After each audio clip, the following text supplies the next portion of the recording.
like living population جو majority ہے نا وہ they're Muslims. They for tourism وہ like ایک الگ بات ہے کہ you're welcoming different people of different religions and diversities into a country. اور وہ الگ بات ہے جب آپ اتنا promote کر رہے ہو کہ آپ کی جو اپنی religion ہے the country isn't even famous for the religion. like لوگ کبھی کبھی یہی بھول جاتے کہ Dubai is an Islamic state. دیکھو ایک اور بات ہے، مثال کے طور پہ میں نے ابھی دیکھا یو کے اندر بہت بڑا جو لاسٹ ایئر ہوا تھا، بہت بڑا رمضان کا وہ ہوا، کوئی چھوٹا سیٹ اپ نہیں تھا، بہت اچھا. ایون وہاں پہ گورنمنٹ نے سپورٹ کیا. کینیڈا کے اندر جسٹن ٹروڈو کا نام سنا ہے تم نے، جو ان کا پچھلا پرائم منسٹر تھا، بڑا فرینڈلی بوائے تھا. تو وہ بھی مسلمانوں کے ساتھ وہ رمضان کے اندر افطاریاں اس نے اٹینڈ کی اور عید پہ گیا، ان کو تحفے تھا. دیکھو یہ تو کسی بھی، یہ صرف حضور صلی اللہ علیہ وسلم کا سسٹم نہیں ہے، یہ تو ایک بہت ان سے ہمیں ان سے سیکھنا ہے. اور تم دیکھو گے ہر اچھے ملک کے اندر دوسرے ریلیجنس کو، دوسرے کلچرس کو پروٹیکشن دی. میں آ کے کسی ملک میں چوریاں کر رہا ہوں، قتل کر رہا ہوں، 2 نمبریاں کر رہا ہوں، میں چاہے مسلمان ہوں، چاہے میں ہندو ہوں، میں جو بھی ہوں، مجھے کوئی بھی ایکسیپٹ نہیں کرے گا. لیکن اگر میں ایک پازیٹیو شہری ہوں، میں کوئی ہر چیز میری لیگل ہے، میں امپلائمنٹ دے رہا ہوں، میں اکانومی کو گرو کرنے میں ہیلپ آؤٹ کر رہا ہوں، اور جب میرا ریچول آتا ہے، کیونکہ میرا ریلیجن وہ نہیں ہے جو اس ملک کا ہے، تو کیا میں نے، جب کہ ٹیکس پیئر ہے، میں نے سب کچھ کیا، مجھے اجازت نہیں میں اپنا ریچول پریکٹس کر سکوں؟ دس از ناٹ فیئر. ہمارے نبی پاک صلی اللہ علیہ وسلم کا سسٹم یہی تھا کہ پروٹیکشن دی. جب تک وہ لوگ سسٹم کے اگینسٹ کھڑے ہوئے تھے تب تک بات الگ تھی، لیکن جب انہوں نے آ کے ٹیکسیشن شروع کر دیا، نبی صلی اللہ علیہ وسلم کے ساتھ مل گئے، اس معاشرے کے اندر پازیٹیو وہ بن گئے، تو ان کو آپ کو فریڈم دینا پڑے گا، ورنہ تو وہ لوگ چھوڑ کے چلے جائیں گے. پھر تو صرف یہ ہو جائے گا کہ یار یہ صرف مسلمانوں کا، نان مسلم آ ہی نہیں سکتا. اب تم دیکھو، تم اس وقت دیکھو دبئی کی اکانومی چھوٹی ہے کیا؟ کتنی بڑی اکانومی ہے وہ، اس وجہ سے اکانومی چھوٹی لائک بڑی ہے economy, but I feel like that's because of tourism. مجھے آپ کو پوائنٹ سمجھ آ رہی ہے، trying to tell me to be open minded. Yes that's what we should do. You are absolutely correct. But I am seeing this in a way کہ promotion بھی ہو رہی ہے دوسرے. پروموشن تو ہوگی. مجھے بتاؤ، تم یو ایس میں اگر پڑھ رہی ہو یا یو کے میں پڑھ رہی ہو اور تمہارا کوئی ریلیجس آ جاتا ہے، ایونٹ آ جاتا ہے، تمہاری عید آتی ہے، تم لاکھ پینٹ شرٹ میں وہاں گھومو، لیکن جب عید آئے گی تو تم اپنا دیسی اٹائر پہن کے گھومو گی، تم نے مہندی لگائی ہوئی ہوگی. جیسے کہ someone I know, she lives in the UAE. She's not allowed to wear her traditional attire at her job. She's a teacher. Okay. She's not allowed to wear shalwar kameez. She's an Indian. Okay.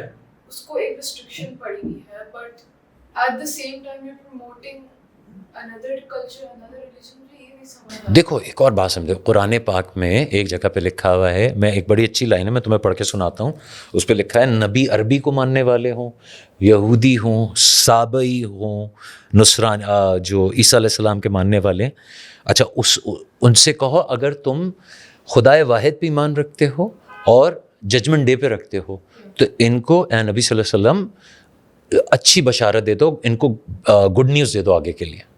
ٹھیک ہے؟ تو ہم دیکھو جہاں پہ میں نے یہ کہا کہ ایک خدا اور اس کا یہ پارٹنر، نعوذ باللہ، وہاں سے گڑبڑ شروع ہو گئی. ٹھیک ہے؟ لیکن تمہیں پتہ ہے عیسائیوں کے بہت سارے خیر نہیں پتہ، لیکن چند فرقے ہیں کرسچنس کے بھی جو عیسیٰ علیہ السلام کو اللہ کا نبی مانتے، اللہ کا بیٹا نہیں مانتے. اچھا یہودیوں کے اندر ایسے فرقے موجود ہیں، بہت بڑا سائز نہیں ہے، جو کہ حضرت عزیر علیہ السلام کو، جن کو ایزرا کہتے ہیں، تو حضرت عزیر علیہ السلام کو اللہ کا بیٹا مانتے ہیں میجورٹی، لیکن دیر از اے بگ میجورٹی جو کہ وہ اللہ کا نبی مانتے ہیں اور خدا واحد پہ ایمان ہے. ٹھیک ہے؟ اچھا ڈاکٹر ذاکر نائک کا میں نے لاسٹ اس کے اندر بھی ریفرنس دیا تھا، اس میں ڈاکٹر ذاکر نائک نے کہا کہ مجھے یہ نہیں پتہ کتنا اوتھینٹک ہے، انہوں نے کہا کہ جو رگوید ہندوؤں کی جو بک ہے اس کے اندر بھگوان واحد کا ذکر ہے. ٹھیک ہے؟ سنگل وننس کا ذکر ہے، یعنی کہ جو ہم پڑھتے ہیں نا قل اللہ احد اللہ صمد، اللہ جیسا کوئی بھی نہیں ہے، تو وہ اس ڈیٹیل میں جاری ہے رگوید. اگر وہ بھگوان کا بیٹا بھی نہیں مان رہے تو اس کا مطلب وہ توحید کے ماننے والے ہو گئے. بقول ذاکر نائک کے جو رام ہے، میں کوئی اس میں اتھارٹی نہیں ہوں، لیکن ڈاکٹر صاحب کو سنے تو انہوں نے کہا Ram could be Ibrahim. You understand? دیکھو صرف چند انبیاء کے نام ہیں جو قرآن پاک میں موجود ہیں. ٹھیک ہے؟ لیکن کئی انبیاء ہیں. ہم نے ہماری تو اگر روایت میں دیکھیں تو 1,24,000 نبی آئے. ہمیں اگر ہم ٹوٹل کائنٹ کریں گے تو ہمیں 24 بھی نبی نہیں، ان کے بھی نام نہیں بتا، تو وہ 1 لاکھ تو کسی نے کہا کہ وہ کڈ بھی کسی نے کہا بدھا ہوں گے, فلاں ہوں گے, وہ گرو نانک ہوں گے. اس طرح کی بھی لوگ باتیں کرتے ہیں. تو دیکھو پہلی بات میں یہ سمجھ رہا ہوں کہ میں رائٹ ٹریک پہ ہوں. وہ تو جب میں اوپر جا کے جب کٹ پڑے گی تو پتہ چلے گا رائٹ پاتھ کیا تھا. تو میں ابھی اپنے پاتھ کو, اپنی لائف کو, اپنی چیزوں کو کیسے بہتر کر سکتا ہوں. میں صرف اس طرح کر سکتا ہوں, میں کسی کے ساتھ مس کمٹمنٹ نہ کروں, میں کوئی چوری چکاری نہ کروں, میں کوئی کسی کے ساتھ بے ایمانی نہ کروں, میں کسی کو غلط, یہاں تک تمہارے مذہب کے اندر یہاں بھی ہے کہ کسی کو غلط مشورہ, ایک تم نے مجھ سے مشورہ مانگا, اب اس مشورے میں تمہیں 2 دے سکتا ہوں. ایک مشورے کے اندر تمہارا فائدہ ہوتا ہے, دوسرا مشورہ میں تمہیں دیتا ہوں اس ایڈوائس کے اندر گھوم پھر کے مجھے فائدہ ہے کہ تم یہ لے لو, تو میری فلاں شاپ ہے, تو میں نے تمہیں یہ نہیں کہہ رہا کہ میری شاپ سے خریدو, فلاں چیز لوگے تو تمہیں وہ میرا فائدہ ہے.